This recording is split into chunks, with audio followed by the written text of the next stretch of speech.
My people are destroyed for lack of the knowledge.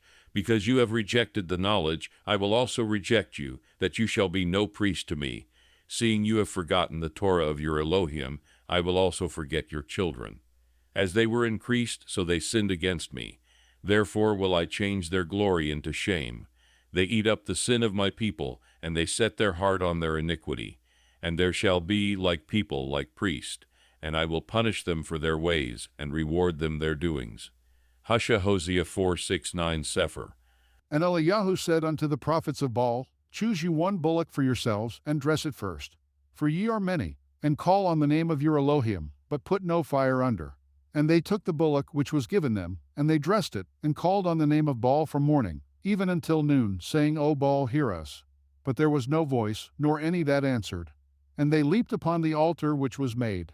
And it came to pass at noon, that Eliyahu mocked them, and said, Cry aloud, for he is an Elohim. Either he is talking, or he is pursuing, or he is in a journey, or perchance he sleeps, and must be awakened. And they cried aloud, and cut themselves after their manner with knives and lancets, till the blood gushed out upon them. And it came to pass, when midday was past, and they prophesied until the time of the offering of the evening sacrifice, that there was neither voice, nor any to answer, nor any that regarded. MELEKIYM RI'SHON 1 Kings 18:95-29 CEPHER.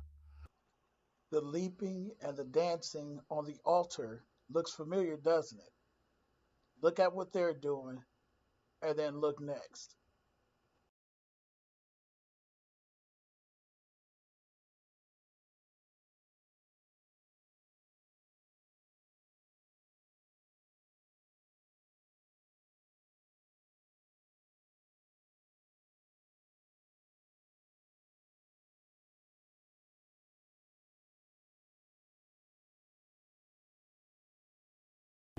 For they will forget all my commandments, even all that I command them, and they will walk after the other nations, and after their uncleanness, and after their shame, and will serve their Elohim. And these will prove unto them an offense and a tribulation, and an affliction and a snare. And many will perish, and they will be taken captive, and will fall into the hands of the enemy, because they have forsaken my ordinances and my commandments, and the feast of my covenant, and my Shabbats, and my holy place which I have sanctified for myself in their midst, and my tabernacle, and my sanctuary, which I have sanctified for myself in the midst of the land, that I should set my name upon it, and that it should dwell there. And they will make to themselves high places and Asherah poles and graven images, and they will worship each his own graven image, so as to go astray, and they will sacrifice their children to devils, and to all the works of the error of their hearts. And I will send witnesses unto them, that I may witness against them, but they will not hear, and will slay the witnesses also, and they will persecute those who seek the Torah, and they will abrogate and change everything so as to work evil before my eyes.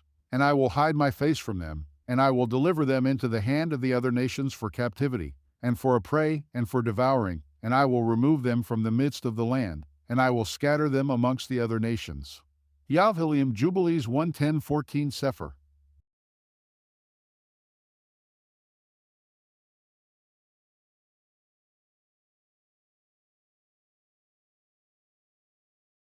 There are many ancient Near Eastern religions that worship the god Baal, who was considered to be the god of fertility, agriculture, and war. Baal worship has been practiced for centuries. Despite its prevalence during the Bronze and Iron Ages, it still has a lasting influence today. There are dangers to followers of this religion, however, and few realize this religion's insidious nature. A clear date for the origin of Baal worship has not been established, but it is believed to have been around the 2nd millennium BCE.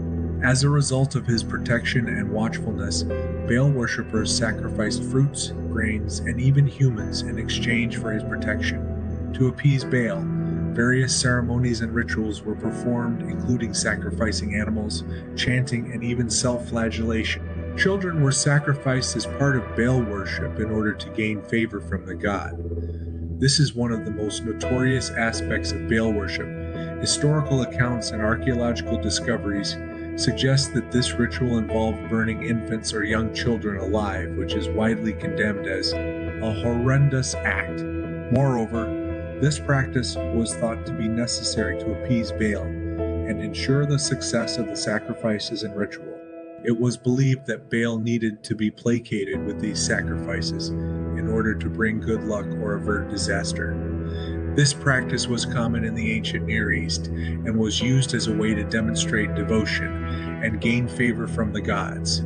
For instance, when a farmer was having a bad harvest season, they would offer a sacrifice to Baal in the hopes of appeasing him and bringing a better harvest in the future. Sexual rituals were another controversial aspect of Baal worship. Baal worship involved certain rites and ceremonies that included sexual acts performed within temple precincts as a form of fertility worship. Priests, priestesses, and worshippers were also expected to engage in these rituals. It was believed that by engaging in these sexual rituals, Baal would grant his followers fertility and prosperity in the wider ancient Near Eastern and Mediterranean cultures. These practices were often taboo. This was seen as blasphemous to the ancient Israelites and thus was strictly prohibited in the Torah. In addition, these practices were seen as a form of idolatry, which was also seen as a violation of the covenant God made with Abraham. Several ancient texts suggest that Baal worship involved cultic prostitution. It is believed that sacred sexual acts were performed as part of religious rituals, with individuals engaging in sexual intercourse within the temple grounds. As a result of this form of prostitution, fertility and prosperity were ensured by the gods. It was also believed that drinking alcohol and other substances during religious ceremonies helped facilitate communication with the divine during Baal worship.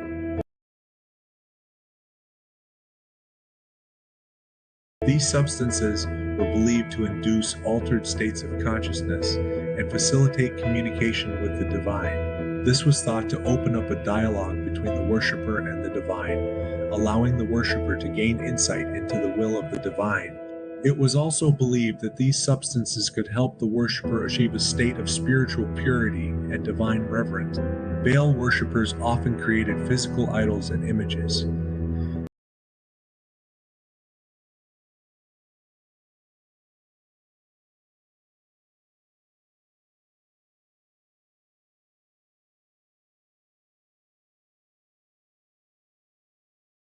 These sacred images were central to Baal worship religious practices, which were widely accepted.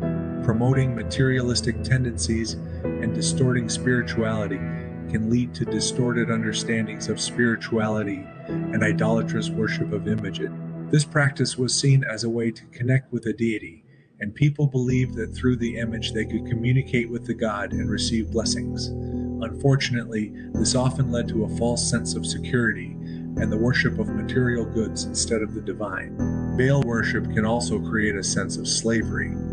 Worshippers offer their allegiance to Baal and become trapped in spiritual and physical bonds with him. The priests of Baal used this bondage to manipulate their followers, using fear and superstition to control them. By convincing people that they were in bondage to Baal, the priests were able to gain power and influence over them, and also to extract sacrifices and offerings from them. This manipulation allowed the priests to become wealthy and powerful, while the people were left in a state of fear and dependent. Those who worship Baal are said to be vulnerable to evil entities working on Baal's behalf if they are possessed by dark forces.